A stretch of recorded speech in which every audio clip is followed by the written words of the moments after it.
everyone, my name is Unraveled, but you can call me Rav, and just finished watching the Pokemon Presents and sat through all the mobile stuff, sat through all of the Netflix, all the anime stuff, and I was like, yeah, this is cool, this is cool.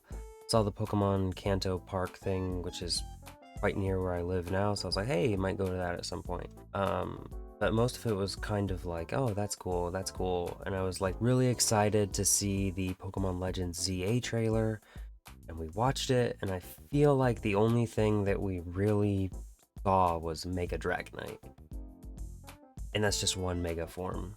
Now, the website has updated with a couple more details, so I want to look at this and see if maybe I can get a little bit more excitement for the game coming out, but it just felt like waiting 2 months. I feel like, was it 2 months? Maybe it was a month and a half. They announced this Pokemon Present so early, and I feel like they revealed nothing about ZA. Like, I mean, we see a little bit about the story and stuff, but like everybody wants to see Pokemon, and we've had several different trailers recently, but I feel like at this point for Legend ZA, we'd already seen like Weirdeer, Basculegion, regional forms of Pokemon. I feel like they're showing us nothing about this game.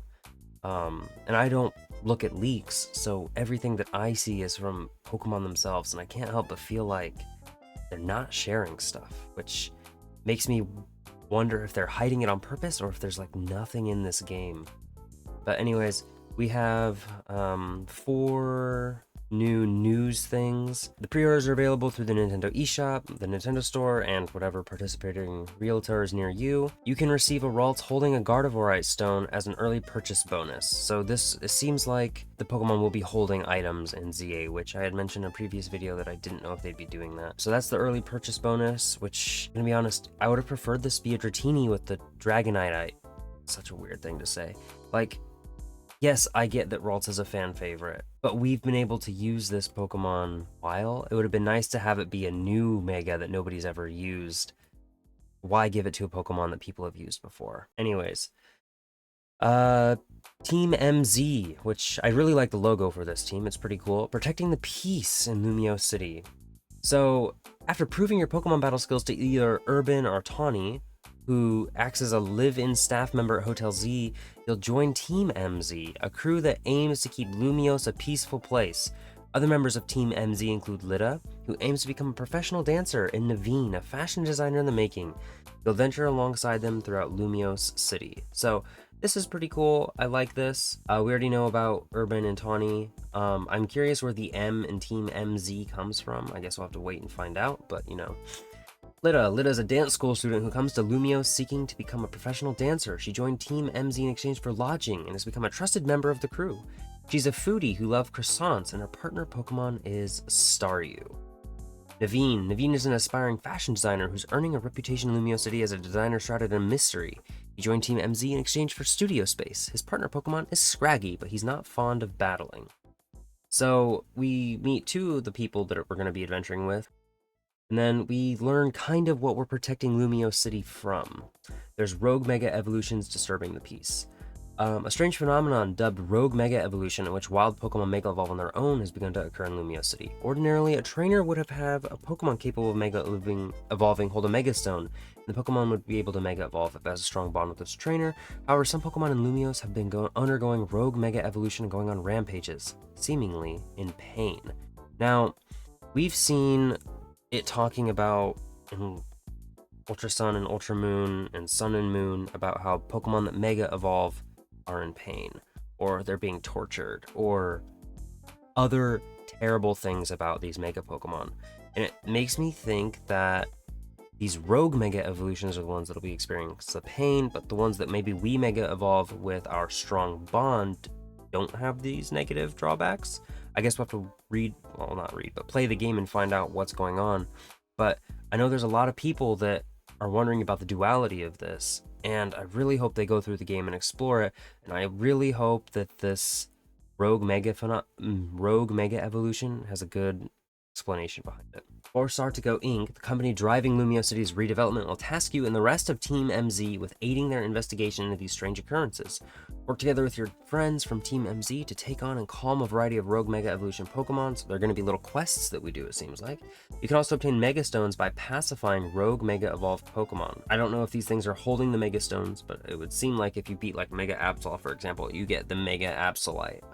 I guess we'll have to wait and see. Adventuring in your own style. So they did show this off in the trailer. You can customize your style, and there's like the the ZA Royale app, and it'll register your rank, the number of points you've attained, your prize medals, and other battle records. You can also customize your profile picture in detail with a variety of filters, expressions, and poses.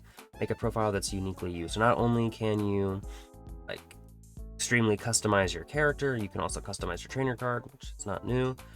And Lumio City is a hub for the latest fashion, so it's only natural that you can change up your outfit to set out for adventure in a style that suits you.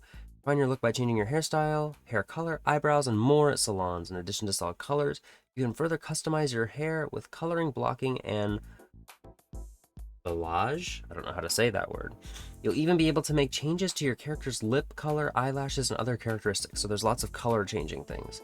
There's also a variety of tops, bottoms, hats, and other garments to choose from. Visit boutiques for a wide selection of purchasable apparel to expand your wardrobe and find your favorite fashion. Also, fur for a Pokemon with distinctively long fur can be trimmed into a variety of fashionable styles at a specialty shop.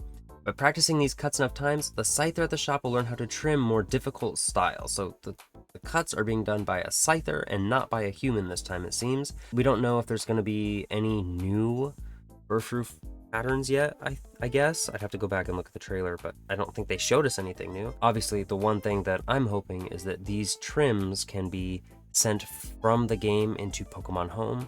Currently, the only way to get these forms registered in Pokemon Home is through Pokemon Go, and these are regional things. So if you want to get like the Lorraine trim, you have to go all the way to France to get it. Or if you want the Kabuki trim, you have to go all the way to Japan. If you want the Pharaoh trim, you have to go to Egypt. So not very easy to get some of these. And you can also use your camera to capture memories. Looking to record special moments from your adventures with your camera, your Rotom Foam can take photos for you, even in wild zones or battle zones. While at benches, you can snap photos with up to 6 Pokemon from your team.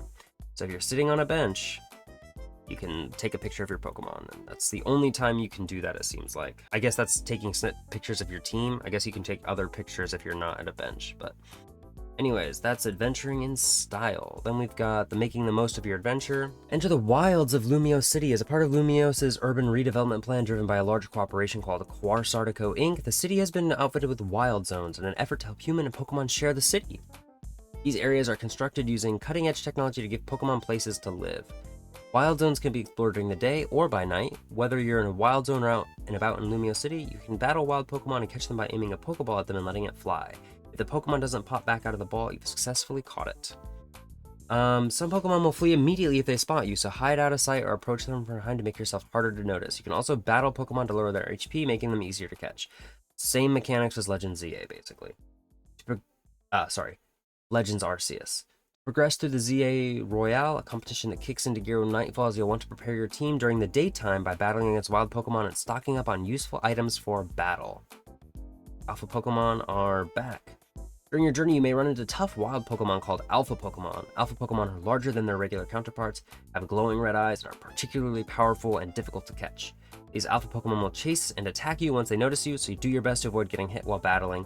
Catching them might not be easy, but they make great allies if you manage to add them to your team. So if you catch an Alpha, for example, Houndoom, you will just get a bigger Mega Alpha Houndoom if you Mega Evolve it. I have a lot of Alpha Pokemon from Legends Arceus. I could bring them in and Mega Evolve them once home compatibility is out, or I could just catch them here. Catching big Alpha Pokemon seems like it'd be a fun mission. Try to get like Alpha Megas or something. Just get massive Pokemon. We do have the Mega Dragonite.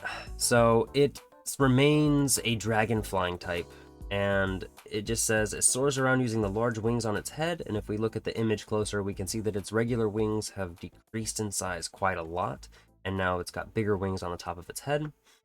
I don't know how I feel about this guy yet. I'm not the biggest Dragonite fan. I mean, it's cool it got a Mega Evolution, but did we really need another pseudo-legendary to get a Mega Evolution? This is like what? We got Salamence, we got Garchomp, we got Metagross. Is there any other Mega pseudo-legendaries I'm forgetting about? It says that it gains more distinctive Dragonair-like features, such as the pearl on its tail and wings on its head that act as feelers. Thanks to Mega Evolution, Dragonite can now fly faster and farther than before. so it can fly around the world even faster. Even its kind-hearted nature is powered up. For Mega Dragonite, ending a Pokemon match quickly is an act of kindness towards its opponent. Its kind-hearted nature gets amplified when it Mega Evolves, and it launches powerful attacks at its opponents with a smile. At the same time, if it senses someone in trouble, it has the kindness to instantly rush to their aid, even if it's in the middle of an intense battle. Basically, if somebody is falling off a building and their Rotom phone doesn't catch them, your Dragonite will stop battling and go catch the person. Is there any other interesting things that have been added to our list? Ah, yes, we do have the 3 new people. Well, one new person and then the other 2. So Corbeau is the boss of the Rust Syndicate. One powerful Pokemon trainer you'll face in a promotion match is the intimidating Corbeau. While he may be participating as an individual competitor in the ZA Royale, he also leads the menacing Rust Syndicate. Corbeau specializes in using poison-type Pokemon during battle, and he seems to be up to his own business in Lumio City. There are many other powerful opponents awaiting you in the ZA Royale. So I think it's interesting that it says he uses poison-type Pokemon, but he's in a room with a Mega Steelix. Also, in this picture here, we can see a Overquill doll, I guess. Mabel is the acting director of the Pokemon Research Lab. Since the urban redevelopment plan began, the number of Pokemon in Lumio City has surged. Mabel is researching the habits of these Pokemon and has been looking into the reason for their growing numbers. And she's just basically researching the sudden influx of Pokemon. Mabel has a lot of research to keep up with, so she seeks your help in her investigation. As part of this research, you'll register a variety of Pokemon to your Pokedex by catching or evolving them. At times, you'll obtain Mega Stones, allowing you to register Mega Evolved Pokemon to your Mega Evolution Dex. Complete Mabel's research request to earn TMs and other rewards. TMs teach your Pokemon moves, blah, blah, blah, blah. Now, I don't have a lot of memories of X and Y. That was kind of when I stopped playing Pokemon. Seeing the Mega Evolution was just in my head like, oh, they're Digivolving. I didn't get back into Pokemon until Omega Ruby and Alpha Sapphire came out. But Mabel is one of the scientists in Team Flare, so it seems like she is coming back to ZA teach us, or like for the deck, so it'll be interesting to see how that came to be if they explain it in the game. But because she's making us fill out the asking us to fill out the Pokedex, that means we're helping 2 different people. Like we have 3 different missions all of a sudden. We're helping Quarzargo Inc. Figure out what's going on with the Mega Pokemon with Team MZ. We're collecting Pokemon for Mabel. We are also doing the ZA Royale, so we've got like 3 different tasks we're going to be doing with that. And then we've got Emma, which she also had a big part in the Pokemon X and Y post game. She was like a detective or something. I don't quite remember. She was helping Looker, I think. Like I said, I don't have good knowledge of that. But Emma inherited the head role at her detective agency in Lumios. She's the city's best detective, not to mention a fierce Pokemon trainer. But that doesn't mean she couldn't use a little help. Facing a city full of problems, you'll assist Emma by tracking down missing Pokemon, locating lost items, and even taking part in the occasional Pokemon battle. Work alongside Pokemon to solve the problems of people both young and old in Lumios City. So that now becomes a 4th task that we'll be doing while we play the game. So it's interesting to see that they're just throwing a bunch of different things at us, trying to see what will stick. There is the whole quest where if you get Mega Shards, you can exchange those at Quantico Inc. for Mega Stones and other items. And the Mega Shards look a lot like Mega Diance's crystals, so we'll have to see if that's a Mega Diance link there. I don't know how common they'll be, but it looks like they're kind of everywhere. At least in this image, we can see quite a few, 1, 2, 3, 4, 5 clusters of these crystals maybe in a close area. So who knows, that could be another mission that we get to go do. So I don't see anything else on the English website that is anything interesting. Now, like I said, I felt like going into this that there wasn't a lot of stuff revealed. Going through this website has kind of showed me what they're talking about and doing other things. I'm disappointed they only showed 1 Mega Pokemon. I really wish they had done a little bit more in that regard. But that's just wishful thinking on my part. What did you think of the ZA trailer? I thought it was a miss for me. Did you think there was anything really cool that you're looking forward to? If so, let me know down in the comments below. Anyways, thank you so much for watching. See you next time. Peace.